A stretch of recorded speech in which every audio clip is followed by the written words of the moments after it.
Workers Credit Union Studios at Fitchburg Access Television. I'm Michael Della, Monaca, and this is the only formal debate this season for the Worcester 4th District State House seat, House of Representatives seat. And we have running in this race the incumbent, Natalie Higgins, who has represented the Worcester 4th District, which comprises the city of Leominster, since 2017, and you're running for your 4th full term. And her challenger, John Dombrowski, longtime Leominster resident, local attorney, and longtime former city councilor. Welcome to both of you, and thank you for participating in this debate. We'll get right to it with opening statements. Please keep the opening statement to 2 minutes or less. We'll start with Representative Higgins. Good evening. My name is Natalie Higgins, and I have had the pleasure of serving the city of Leominster as your state representative since 2017. I'm grateful to the voters of Leominster for the opportunity to represent them, and I'm proud of the accomplishments we've had in the last 6 years. When I first ran to be your state rep, I ran to make government more accessible and making sure it's working for Leominster residents. Growing up in a working class family with parents who are small business owners, government wasn't a place where we could get help when they were struggling. And being accessible meant being a full-time state representative with a district office with weekly office hours in the early morning and evening hours. And my legislative aide and I have helped over 2,500 Leominster families connect better with those vital government state resources and programs. And in the pandemic alone, we helped connect 500 Leominster families with pandemic unemployment assistance that they needed after they were laid off. And we also supported small business owners who were trying to stay afloat during the pandemic. I'm proud to have fought for Leominster to get the critical resources it needs for our residents and our community to thrive. In 2019, I led the effort to update our education funding formula. The Student Opportunity Act means Leominster public schools are getting $8.2 million new in state education funding this year, critical funding that will only grow in future years. Also, in this legislative session, in coordination with Senator Cronin and city officials, I've secured $2.75 million in infrastructure and local projects, including Leominster Fire Department, Police Department, Senior Center, and Veterans Housing. We've also delivered on some incredible policy wins in the last 2 years, from taking on predatory student loan borrowers with the Student Loan Borrower Bill of Rights, securing $6.5 million to help homeowners and landlords green retrofit their homes to bring down their utility costs, and teaming up with the Republican House Minority Leader to take on the State Crime Lab and hold them accountable to test the backlog of 6,300 untested sexual assault evidence kits in the state, leading to a dozen cold cases solved in the last year. I'm grateful to be here tonight, and I look forward to discussing more of our successes later in this hour. Attorney Dombrowski. Yes, good evening. My name is John Dombrowski. I'm running for state representative for the Worcester 4th District. As Mr. Della Monaca indicated, this district is comprised solely of the city of Leominster. I'm running as an independent. Anyone who follows the political landscape cannot help but notice the tremendous political divide that exists between the two major parties. The parties' policies are being dictated by those on the far left and those on the far right. The situation is made more troublesome by the constant pandering by incumbents to special interest groups. The result has been chaos, and those of us who are in the middle, who are essentially moderates, are without a voice. It is time for change. I believe that I have a unique background that will be particularly effective at the State House. I graduated from Bentley University with a business degree, graduated from Boston University with a law degree. I've been practicing law in the city of Leominster for about 30 years. My law firm employs 10 people. I know what it's like to run a small business. I know what it's like to have to meet payroll every week. As a city councilor for 18 years, I have intimate, full knowledge of all aspects of city government and all aspects of the city's budget and the school budget. I have 2 children, one with some special needs. I have family members that I've dealt with who've had addiction issues. I've had loved ones that I've dealt with who've had mental health issues. I understand the anguish I understand the pain that people go through when dealing with these issues. I truly do. My background and my life experiences make me uniquely qualified for this position. I'm very grateful to be here tonight, and I'm happy to be able to present my views. Thank you. First question, and I will throw out the first question. I will alternate who gets to respond first, and then the other side will have a chance for rebuttal, and if time permits, we'll have a back and forth, again, as time permits. We'll start with Attorney Dombrowski. Name 2 positives that you believe were accomplished from the Leominster State Rep seat this year, or this previous term, I should say, and 2 areas of improvement that you believe are needed. 2 positives that were accomplished by the state representative.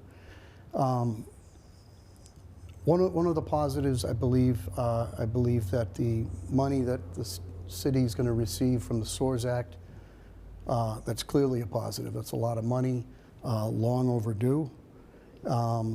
Another positive, although I don't necessarily agree with all of Representative Higgins's viewpoints, I do believe that she is true to herself, and I think that's a good way to be. In the second part of your question, I'm sorry. What are 2 areas of improvement that are needed? Well, 2 areas of improvement. Clearly, you know, the state right now, we have a surplus of close to over $3 billion. That means the people were overtaxed by a lot of money. That's clearly an area that needs to be improved upon. The second area that I would say, another area that I would say needs to be improved upon is communication with the mayor's office. The mayor runs the city of Leominster. He's the longest standing mayor in the Commonwealth. And in order to understand what Leominster needs, in order to understand what really needs to happen to benefit the citizens of Leominster, you need to have communications with the mayor. My understanding is that the communications between the representative and the mayor are minimal at best. When I was on the council, nobody fought with the mayor more than I did, but we always got things done. Representative Higgins, same question. Sure. Just to answer that last bit, I talk to the mayor's office and the mayor on a regular basis, weekly, and I can list some of the successes that we've had in collaboration just this year. $50,000 for the Leominster Fire Department communication upgrades, $100,000 for the Leominster Police Department mental health clinician in last year's budget, $250,000 for the repair of Monaca Brook, funding for vital infrastructure projects with the mayor that he's prioritizing, $2.1 million in the infrastructure bond bill to support projects around the police station. We've had successes, and while the mayor and I don't always see eye to eye, we have one job: to work together for the city of Leominster, and I'm proud of the work that we've been able to accomplish and to come together on the things that matter the most, making sure Leominster is getting as many resources as it possibly can get back to the city. And just to follow up regarding the initial question, what are some areas of improvement that you, if you were reelected, what were 2 areas of improvement that you feel that you need to make? Yeah. I have been fighting for more transparency, and I think that one of the things that we need to do in the Massachusetts State House is continue to build out more transparency in the way that the process works, in the way that Leominster voters can participate. We have made some pretty amazing progress, including remote participation, so Leominster voters can have their voices heard. But this is one of the reasons that I continue to fight in the House Rules debate, to make sure that we understand that we've got to hear from all of our constituents and make sure that they can come to the table. And I wish I could find some more hours in the day. We have a lot of work to do to get the stories of Leominster families, to make sure bills like the economic development bill that we're working on to bring back permanent tax changes to Leominster voters actually gets done. So, Attorney Dombrowski, just to finish up on this point, we have about a minute or so with this question that I'd like to spend. You mentioned that, well, both of you, I guess, have a mixed record with communicating with the mayor in terms of getting along with the mayor of Leominster. As you noted, longest serving mayor in Massachusetts. I guess, What are some ways in which you feel that, why do you feel that you would be at an advantage in communicating with the mayor's office versus Representative Higgins? Well, I think Representative Higgins' characterization of her communication with the mayor is greatly exaggerated. What I would do is I would have regular weekly meetings with the mayor's office. Not only with the mayor's office, but with different department heads, to see that the needs of the city are truly being met. What can I, as a representative, do for the city? And I think that is sorely lacking, despite the representations being made here today. 30 seconds to respond. Yeah, I just want to hit on the $3 billion of overtaxation. This is a 1986 law that was triggered. It is not a matter of overtaxation. It's an out-of-date law that really calculates, creates an artificial cap on revenue. I'm hoping we're going to get a chance. I know we have 30 seconds. I'm hoping we're going to get a chance to talk more about that. I think you people are reading my notes secretly because you're not going to believe what the next question is, and I'm going to read it as I scripted it out here. State Auditor Suzanne Bump has certified the Baker administration's estimate of $2.94 billion, in excess tax revenue that must be returned under the 1986 voter-approved law known as Chapter 62F.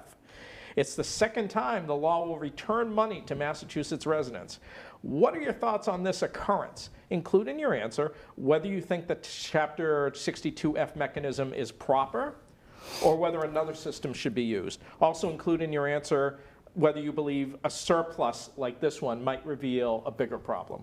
We'll start with Representative Higgins. Sure.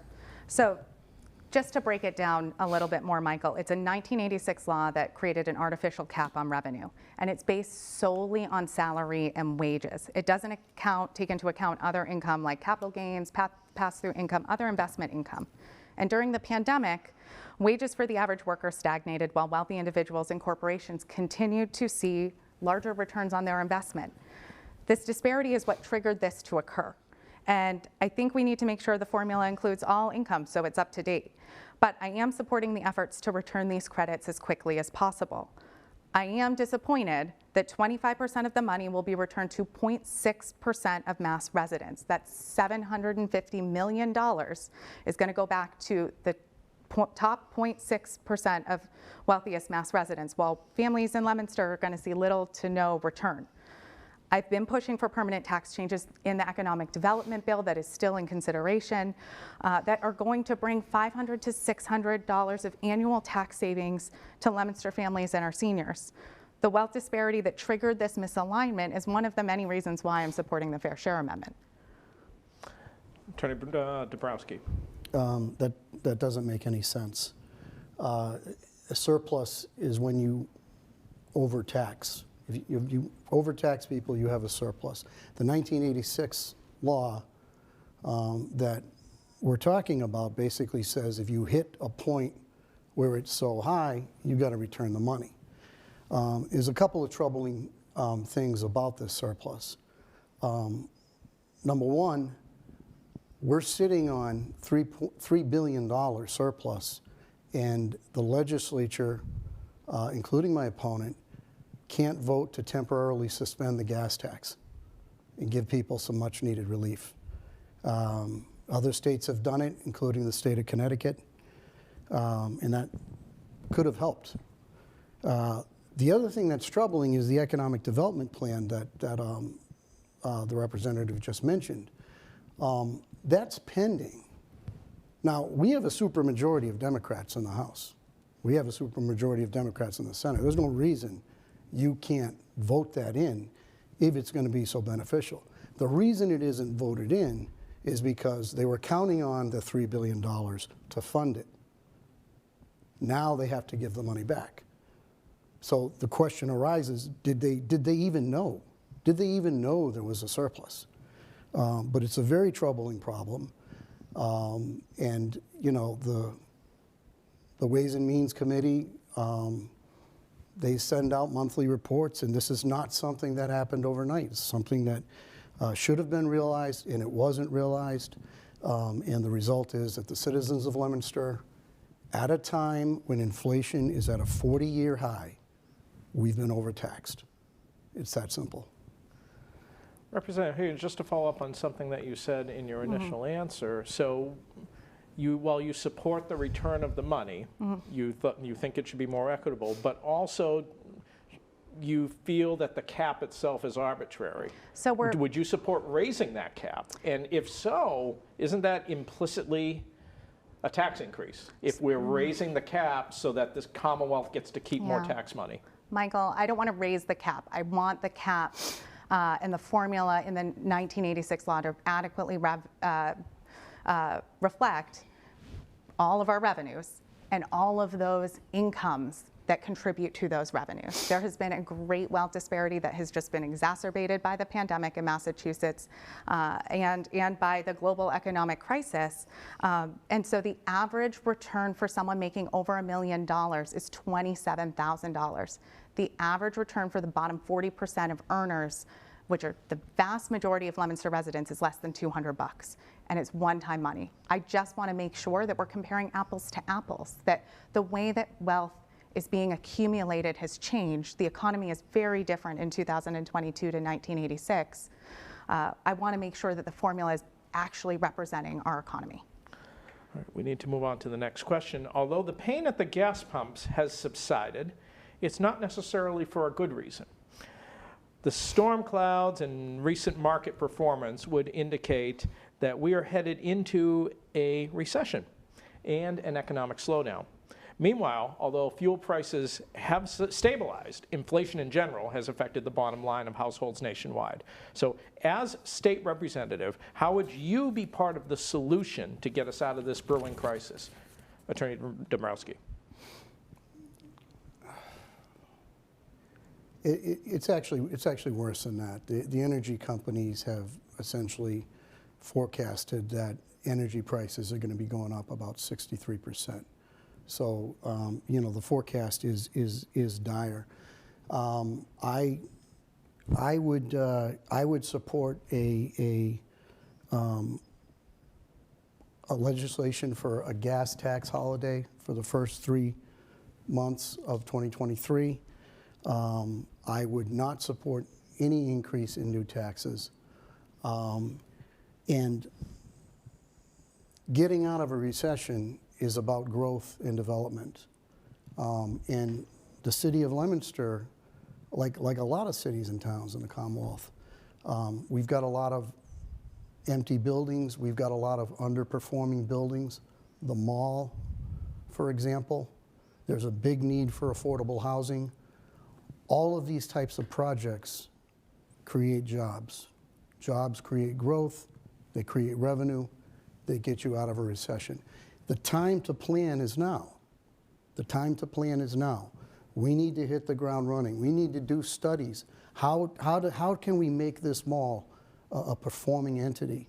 One suggestion that I had was to build affordable housing above the mall. That's going to help with the affordable housing issue. It's going to help with increasing the usability of the mall. It's going to attract better stores, better retailers to the mall. It's going to make the mall a destination point again. The infrastructure, the parking, everything is already there. But it's really about planning now, because this thing is going to happen. And you're not going to get solutions with political divide, okay? You're going to get a one-way highway. Representative Higgins, same question. Sure, Michael. A few things to unpack. So the gas tax break sounds like a really great idea. It's not going to help people in their pocketbooks. The states that have provided a gas tax break, that gets pocketed by these big gas companies, and we've seen it, and we have the data to show it. So we focused on making sure we could increase fuel assistance, we could increase food assistance, all of those other pieces of folks' budgets that are making it hard to ease up someplace. John, it's great that you're promising no increases in new taxes, but you've been on the city council and you voted for increases in new taxes. How are people supposed to believe that you're not going to get in there and increase taxes in a time where you're going to probably be hit. We're anticipating some really challenging budgets coming ahead. And when it comes to empty buildings, the mayor really loves to tout that we don't have as many empty buildings as we've had. One of the challenges with development in Leominster is we've developed so much of the city, especially in the 90s. And I would love to hear what you did on your time in the city council to think about ways to redevelop the mall and bring new housing to the city of Leominster, because that is a really great role that you can play as a city councilor in that local development. I do want, and I'm not singling out you, Attorney Dombrowski, because you're just one of 9 members on City Council, but Leominster does tout itself as having fiscally conservative values, but yet it has historically taken full advantage of its 2.5% levy every year in terms of the maximum tax increase possible on homeowners. How would you in the State House improve on the record that maybe the mayor and the city council did not do so well at? Well, I think the mayor and the city council did a good job. The tax rate in Leominster is far less than other cities and towns. The way the tax structure works is it's really like an algebra problem in Leominster. You're talking about the property taxes. So we've got 2 dynamics. There's been no other taxes that have been raised, but you're talking about the property tax, and there's 2 dynamics.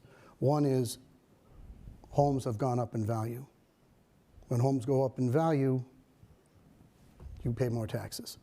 The other part of that equation is when you set, the city council does not set the tax rate. That's done by the comptroller. We are given a budget by the mayor and the comptroller, and that budget is generally a bare bones budget to cover all the expenses of the city. And we are not allowed to add to the budget. We can decrease from the budget, but we can cut the budget, but we can't add to the budget. And once the budget is approved, then the tax rate is set. So there's no actual vote taken to increase taxes. That's really an unfair characterization. Having said that, getting back to the surplus, which is an overtaxation, clearly, despite sitting on $3 billion, not cutting the gas tax, which I'm not buying that argument. I've seen the results in the state of Connecticut, which is 25 cents a gallon, that has helped save money. But the legislature at the peak, in January of 2021, at the peak of COVID, they are giving themselves a 6.46% raise. So, there's a lot going on here. As far as the question of, as a city councilor, what would I do to increase development, things like that, that's really not the role of the city council. The city council has a very limited role. What we have done is we've been presented with TIFs that we've approved to increase development. We overrode the entire zoning bylaws in the zoning map to make it more attractive for better development. Those are things that can be done on the city council. Going out and advocating, I guess you can advocate as a private citizen, but advocating for things like the idea I talked about with the mall, it's really not the role of a city councilor. Do have to move on to the next question. We will start with Representative Higgins. When you're a state representative, you wear 2 hats. You have a hand in passing actual policy for the state and formulating political issues, but you also need to be a direct voice for your constituents. Mm-hmm. Describe some ways in which you intend to deliver effective constituent services. Yeah. Go first, and Thanks. Then we'll respond with Attorney Dombrowski. I love this question, Michael, because we've been doing this for the last 6 years, and this is honestly, for a lot of folks, they don't know what their state representative does. But the bread and butter of what we do is making government more accessible and making sure folks can access those critical state and government resources. So first and foremost, am a full-time state representative. This is my only job. And I have a district office with early morning and evening office hours that happen every week to meet Leominster residents when they can meet me. And we have been delivering for Leominster residents, making sure we're available by phone, through email, social media. People get really creative in getting in touch with us, and we've gone directly to their door in both campaign years and non-campaign years, trying to meet Leominster residents where they're at, knowing that a lot of folks aren't going to call up their state rep. We're kind of that last call when they're exasperated and they've kind of exhausted all of their supports. And I'm incredibly proud of the referrals that we get from our constituents that we've helped resolve with an issue, and they send more people our way. They ask how they can thank me for that help, and I say just send other folks who you think we can help. Even if you're not sure what level of government, we can connect folks with the right resources. So being active in the community, being present, having that district office, and just delivering on constituent services day in, day out. I'm incredibly grateful for my 2 legislative aides over the last 6 years, Taylor and Isabel now, who helped me make sure that we can get folks connected to the right resource as quickly as possible. Attorney Dombrowski, as a city councilor, you took those phone calls directly from city residents, and so this part of the job, state rep, is a continuation of that job, constituent services. What are some ways in which you look to implement constituent services? What are some ways you wish to improve on it? Different things you want to put in place? Go ahead. No, it's a part of the job. You know, it's a necessary part of the job. I did it as a city councilor, and as a state rep. I think a lot of the state reps have sort of followed the same formula. They have office hours. They have office hours in the evening. I know Senator Cronin goes to the senior center. I want to say once a week. You know, I think that's invaluable to help people. But that's what the job is.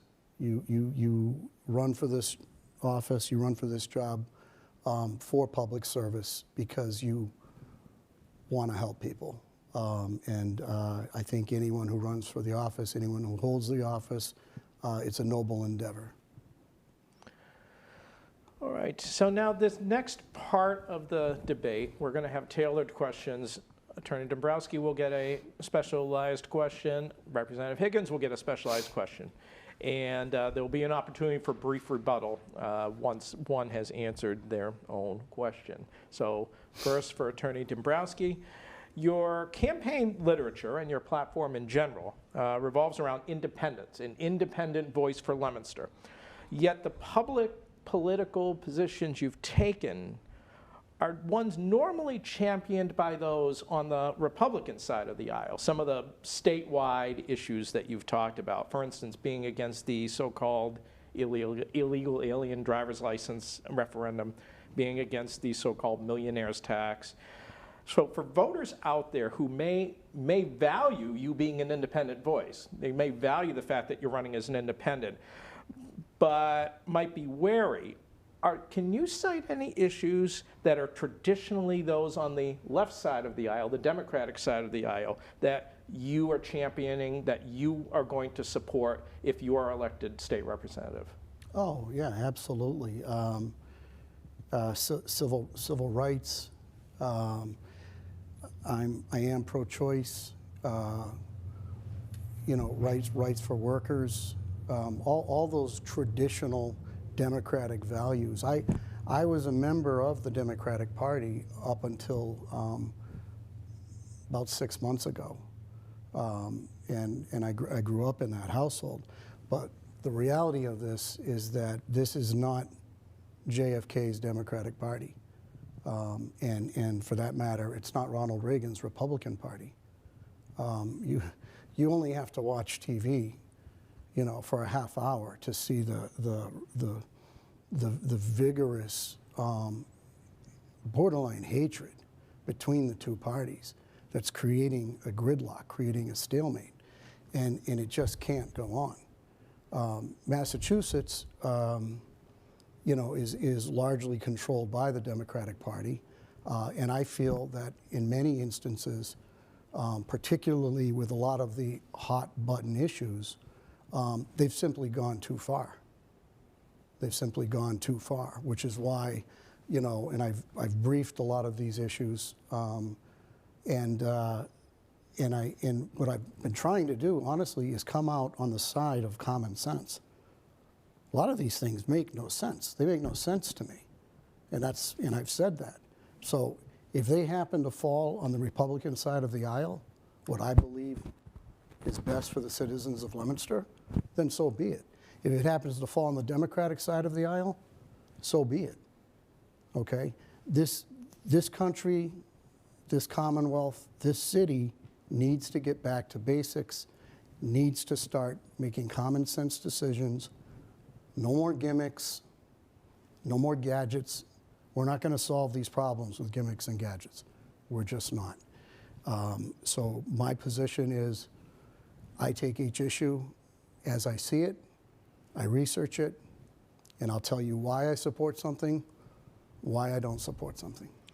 Representative Higgins, 30 seconds or so to respond to Attorney Dombrowski's answer, and then you'll have your own question. Yeah, I'm really proud to be a Democrat in the Massachusetts state legislature because we work on almost everything we do, even though we have a supermajority of Dems. Almost everything we pass is bipartisan because we all want the same thing, our communities to be stronger and thrive. We might have some different ideas on how to get there. But I'm proud of the work that I've done across the aisle, and an independent third-party organization named me one of the most central lawmakers in Massachusetts last session because of my ability to work across party lines and work with a diverse, broad group of legislators, regardless of their politics. So Representative Higgins, basically, as long as I've been alive, Leominster has voted in Democrats to hold the seat of state representative. Whether it be more conservative, traditional JFK Democrat types like Stiff Picucci, or even Bob Antonioni or Mary Jane Simmons, who would be conservative to moderate. And in terms of your tenure as a state representative, you have shown a bit more of a liberal streak than some of the previous state representatives. Their Leominster voters, on the other hand, tend to sometimes they'll vote for Democrats but have a conservative streak. For instance, there's times you've aligned with the state party, such as things like, for instance, I believe you co-sponsored a bill that would eliminate eliminate the possibility of lifetime sentences with no parole. Mm-hmm. In other words, parole would be offered in every case. We would not ban parole, mm-hmm. even for murder and things like that. And so those are positions that some have called are too liberal for mm-hmm. Leominster. How would you respond to those who would say that you are outside the mainstream or too liberal for the Leominster voters? Yeah, I have the beliefs I have because I grew up here in Leominster, in this gateway city that's a little scrappy, right? We have to do a lot with less. And I believe in solutions. This is why I ran for office, not just to spot the challenges and the hardship, but how to solve them. And we have to have real hard conversations about what those solutions look like and how do we do it in the fairest way possible to make sure that folks can continue to live and thrive in our communities. Attorney Dombrowski, respond. I think that answer is disingenuous. And when I said at the beginning, one of the things that I liked about Representative Higgins is that she's true to herself. I don't always agree with her, but she's true to herself. But the reality is she's very progressive, very far left. I am not. I'm more of a moderate. I don't think those positions work for the city of Leominster. I don't think they're in the best interests of the city of Leominster. All right, on to the next question. And this one's for both of you. And we'll start with Representative Higgins. If you could just wave a magic wand and get any legislative bill that has been proposed in the last, let's say, year or so, mm-hmm. if you could get any one of those bills passed that hasn't yet passed, which one would it be? And again, the only rule, it has to be a bill proposed within the last year that has not become law. What would it be? Yeah, what a good question. So for me, representing Gateway City, Leominster, thinking about opportunities, the legislation that I'm really proud to work on is debt-free public higher education, creating an opportunity for community members from Leominster to have an equal shot at a future. I'm a proud first-generation college student. My dad didn't have the opportunity to finish high school. For me to be able to benefit from the Leominster public school system, go to UMass Amherst and get my law degree, right? Like that is the American dream and the dream we hope for folks coming out of Leominster. My brother got his associate's degree at Mass Bay Community College.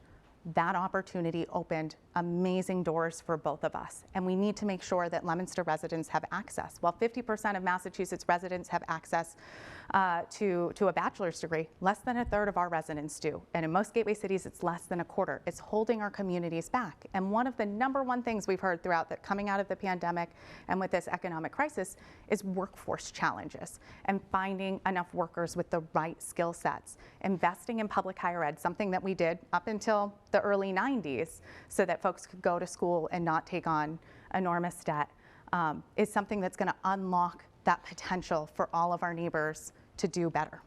And so this is I guess, what specific bill are you speaking of that maybe hasn't become law yet that would foster what you're... Yeah, so I introduced a piece of legislation with Jamie Aldridge, Senator Jamie Aldridge, that is debt-free public higher education. Understood, okay. All right, Attorney Dombrowski, same question. Or first of all, do you have any response to Representative Higgins' answer? No, I can answer the question. So same question. Same question. If I had a magic wand, I would hope that the Commonwealth would have established some of the healthcare reforms that have taken place in other countries. Healthcare is abysmal. Not healthcare, health insurance. Health insurance is abysmal, and it seems like every time you turn around, it gets worse, and the rates go up. And the latest craziness is the establishment of deductibles that are so expensive that you might as well not have health insurance. So, you know, for example, I know an individual, so her health plan calls for a $5,000 deductible. She can't get any health insurance until she's paid that $5,000. She doesn't have $5,000. So she essentially doesn't have health insurance. And she can't take advantage of a lot of the mass health because she has access to health insurance. And these are the kind of problems that people, not just in Massachusetts, across the country are facing. So if I had that magic wand, that's what I would use it for. Now, some of the things been floated about historically because, of course, Massachusetts was the birthplace of Romney Care, which was the precursor to Obamacare, sort of a controlled, mandatory insurance, but sort of a private-public partnership, so to speak. And the next logical step, something that's been bandied around in the state legislature over the years, a Medicare for all type option or a single payer type option. So are you saying that you would support looking into something like that? I would. I most certainly would. Okay. All right. Representative Higgins, any response to that? No, the single payer option is a bill that I've co-sponsored. It's something we agree on, and it actually will save our small businesses an incredible amount of money when it comes to health insurance. Is sometimes one of their biggest overhead costs. All right. Point of agreement. Great. Winter is just around the corner, and the winter brings challenges to our roads, our sidewalks that other states may not face. Yet Chapter 90, the primary state funding mechanism for municipal roadways, has not seen an appreciable increase in funding for over a decade. Fix the roads is a refrain that we hear often as a result. Citizens of Leominster, Fitchburg, Gardner, Central Massachusetts, we seem to really get hit with the potholes every spring. As a state representative for the upcoming term, what is your idea? What can you bring to the table for fixing this problem? And I believe it is Attorney Dombrowski's turn. It's just strong advocacy. I mean, it's a problem every city and town faces. And along with that, where Leominster's unique, we have 3 drinking water resources, one of which, No Town, is located right off of Route 2. And the salt and other additives that they put on the road are often going into the No Town Reservoir as the seasons change and it gets warmer, and it creates, problems with the drinking water that the city has to pay for out of its dime. But strong advocacy, there is a need to change the formula. The formula is largely based on accepted roads. So Commonwealth of Massachusetts has been around a long time. There are a lot of roads that are out there that the city plows, but they're not accepted roads because they're too windy. If you go, I forget the name of it, but it's like the Bad President's subdivision in Leominster. It's named after Pierce and Garfield and all these streets. But all those roads are these tiny roads, 18 feet wide, that don't have proper drainage, don't have proper drainage, don't have proper width, would never pass what is required to be in that formula. But people live on them. All throughout the city, we have this problem. So one key thing that could be done is to relax that definition so that the city of Leominster could add all of those roads to that equation, to that formula. And again, it's an antiquated formula. It definitely needs to be looked at. And in a city like Leominster, where we're in the snow belt, and that's something that I think it's a good point you raise, and it's something that should be done. Well, if the formula were changed, the extra money has to come from somewhere. Correct. And you have taken a stance against revenue enhancement tax increases, so to speak. Where do you see the source of funding coming from? And if we're going to basically result in raising these Chapter 90 allocation? Well, I think, Michael, you're assuming that all this money is being spent wisely. Let's just take a step back and look at things. I was on the city council for 18 years, screaming about the net school spending formula. We need more money, we need more money. This formula is antiquated. The formula gets updated, and all of a sudden, not only Leominster, but every municipality gets a chunk of money. Where did that money come from? Where did that money come from? How do we have a $3 billion surplus and we didn't really even know it? Because if you knew it, you wouldn't have that economic development plan hinging on it. The money's there. It needs to be spent more wisely. Representative Higgins, been there the last 6 years. The Chapter 90 has been flat funded, or haven't seen an increase of any sort. What do we do about it? The House tried last session, and it kind of died in the Senate. But we really do need to increase the funding for Chapter 90 and for our roads and infrastructure. And while John can point out the problem, I've got the solution. The Fair Share Amendment will raise $2 billion for education and transportation every year, taking off the pressure off our middle-class families, and just the top 0.5%. 0.0003% of Massachusetts Leominster residents are going to be subject to this. And it's going to give us the vital resources we need when it comes to transportation funding. Just to get Massachusetts to a good state of repair, we need to invest $2.5 billion a year over the next 25 years. That is a huge investment. We've got to have real conversations about how we're going to fund it. And this is why business owners are supporting the Fair Share Amendment, folks who would be subject to the tax, because they want better roads. They want this investment in their public infrastructure, and their businesses will benefit from better roads to move their goods and their employees. Let's talk a little bit about the Fair Share Amendment, middle or millionaire's tax, bunch of different names for it. Let's talk about that a little bit. No matter what we call it, it's essentially changing the taxation system in Massachusetts, so instead of one flat rate for everyone, you now have the ability to do progressive rates, different rates for different income classes, just like the federal government has done for years and years. So I'll start with Representative Higgins, then I'll give Attorney Dombrowski a chance to respond. Sure.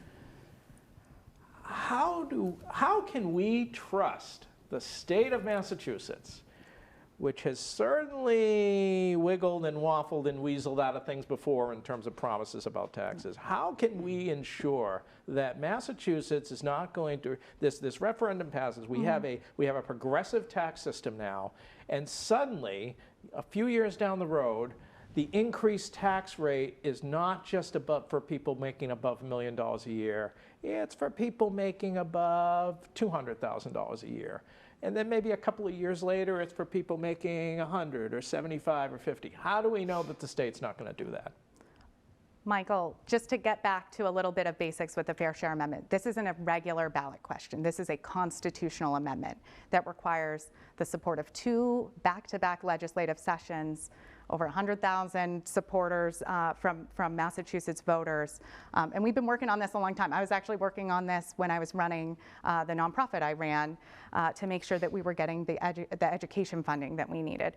And so in order to change this, we would have to go through an entirely new constitutional amendment process. So it's a very long process, it's resource heavy, and so it's protected in our Constitution. It's not just a law that the legislature can change. We would all have to change it as voters of Massachusetts. The bracket itself, Yep. not just, okay. Yeah, it's going to be written into the Constitution. And so and what's even better is that it's putting where that money is going to be spent for the for resources for quality public education and affordable public colleges and universities, and for the repair and maintenance of our roads, bridges, and public transportation, right? It is written into the Constitution. We cannot change that as a legislature. The only way we would change it is if we, as a whole state of voters, came together and said we needed to change the constitutional amendment. Attorney Dombrowski, you were going to say something about taxation before. Moved on to this question. You can say what you were going to say then, but also you can respond to, you have come out specifically in opposition to this referendum question. Okay, so why don't you explain your position, how it differs from from Representative Not Higgins. just me, but the Boston Globe this morning had a headline story about it.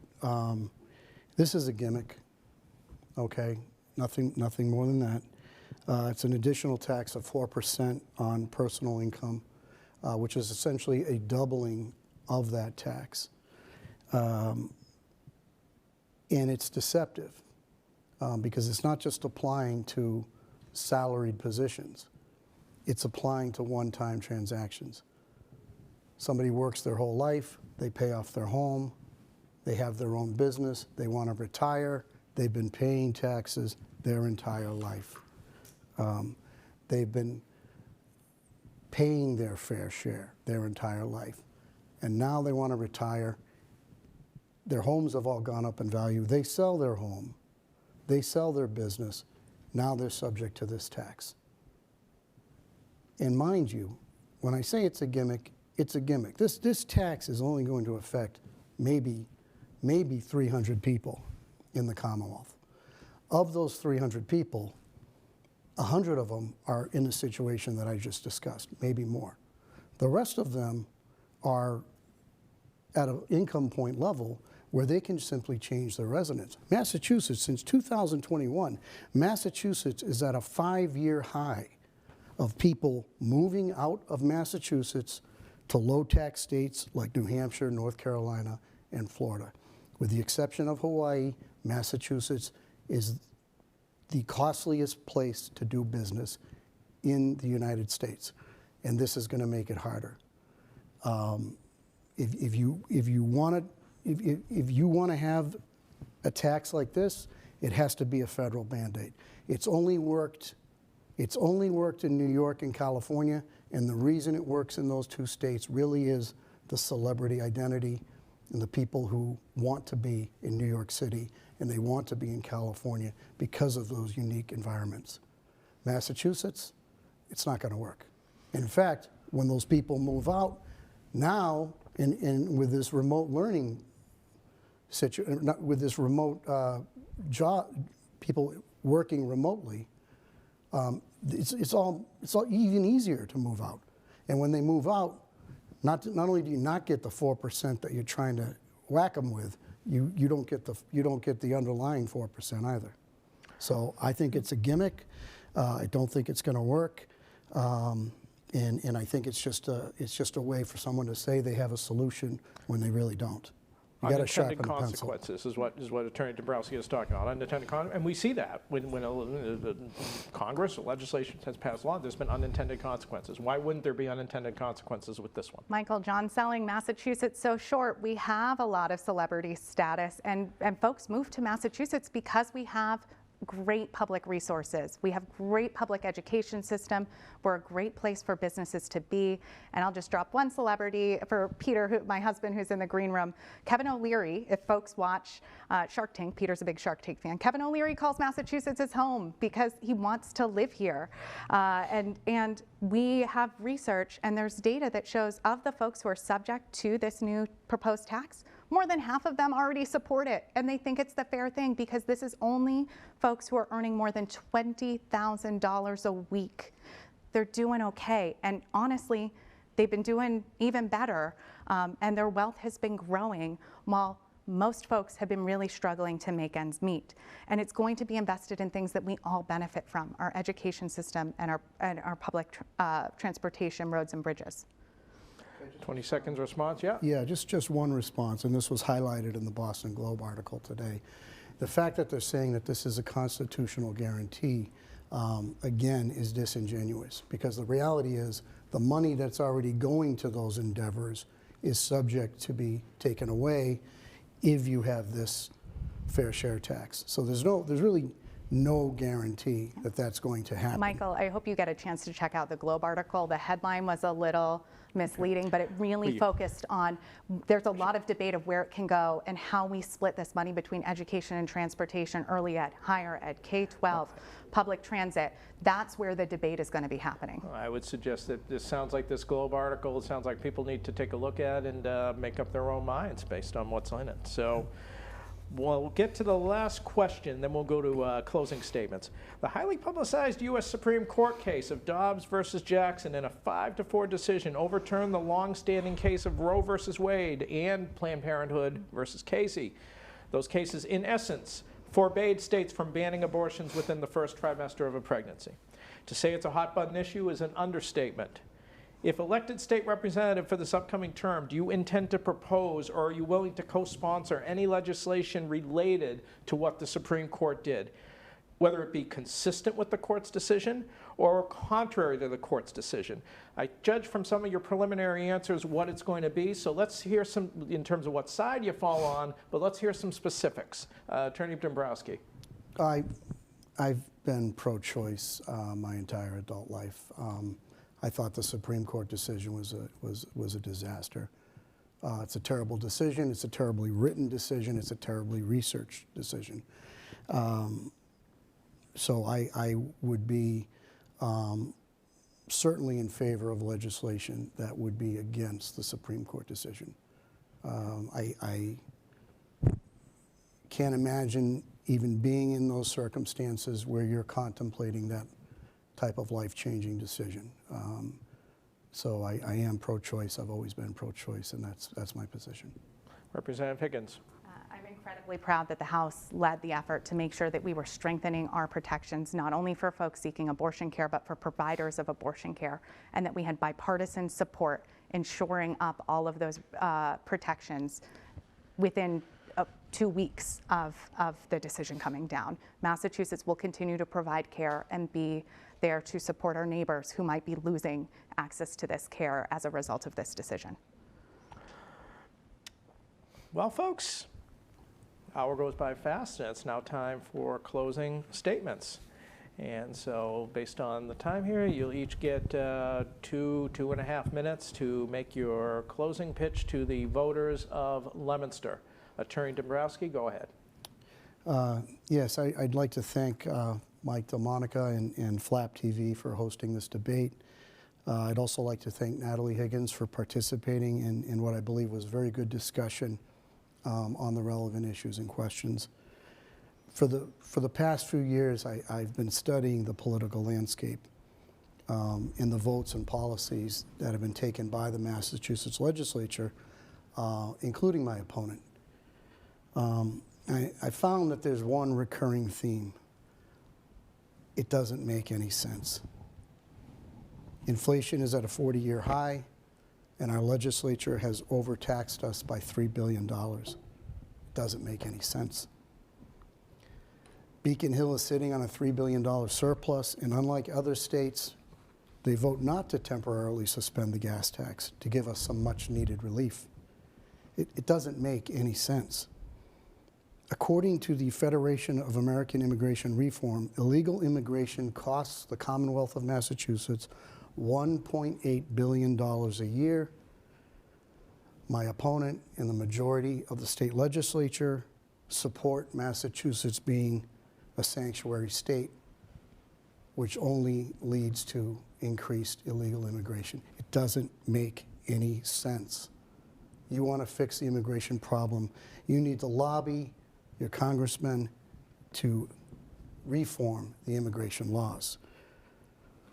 Governor Baker vetoed legislation that would give undocumented immigrants driver's licenses on the grounds that it would increase illegal immigration and the very basic fact that Massachusetts Registry of Motor Vehicles does not have the ability to properly authenticate people's identifications, which means that in post-911 America, the state of Massachusetts would be giving legitimacy to people that they can't properly identify.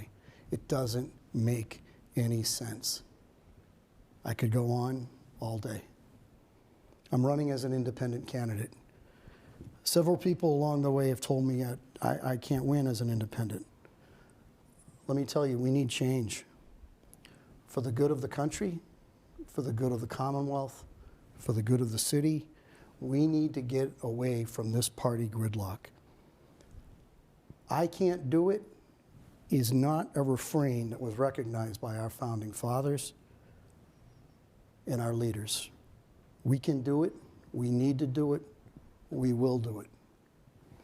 I have a son who has some special needs. So when he was a kid, it was always difficult to get him into different activities. You know, you're always worried he's not going to fit in, it's not going to work, he's going to create problems, he's going to be ostracized. When he was 5 or 6 years old, we had him at Ricker's Kinder Camp on the west side of Leominster. And that camp was run by my old high school coach, Lee Ricker, and his family. And I remember driving one day to pick up my son. And there's always some trepidation, you know, every time he pulled into that parking lot, did he do okay? You know, was he excluded? Was he ostracized? Were there problems? And I was talking with Mr. Ricker, with Coach Ricker, and I said, how did he do today? And Coach Ricker, he paused for 30 seconds, 60 seconds, which is a long time when you're standing there having a conversation with an adult. And then he said to me, he said, Johnny is a work in progress, but so are you, and so am I. I've never forgotten those words. This country is a work in progress. This Commonwealth is a work in progress. We cannot stay in this two-party gridlock anymore. It's time for independent voices on Beacon Hill, and there is no reason that this cannot start in Leominster. I want to thank everybody for viewing tonight. All right. Go ahead, Representative Higgins. We'll give you a little extra time to comport with Attorney Dombrowski's time. I'm going to try to get us back on time. Thank you, Michael. I have a proven track record of bringing state resources to Leominster and working with our local, federal, and state delegations, including both Democratic and Republican leadership. I'm proud of the progress we've made over the last 6 years on issues such as making government more accessible, education funding, student debt, mental health, ending sexual and domestic violence. I will continue fighting for Leominster as your full-time state representative, and I'm asking for your vote again this November. If you want to get involved and you want to learn more, check out electnataliehiggins.com. If you have a question and you want to talk with me directly, call me at 978-602-3772. Thank you so much for your time, and thank you for hosting this debate. Thank you, vote for participating in this debate. And the voters of Leominster really have no reason to not go out and vote. We have two eloquent, well-qualified candidates here, so go out there and make your decision. Until next time, Michael Della Monaca signing off for FLAPtv.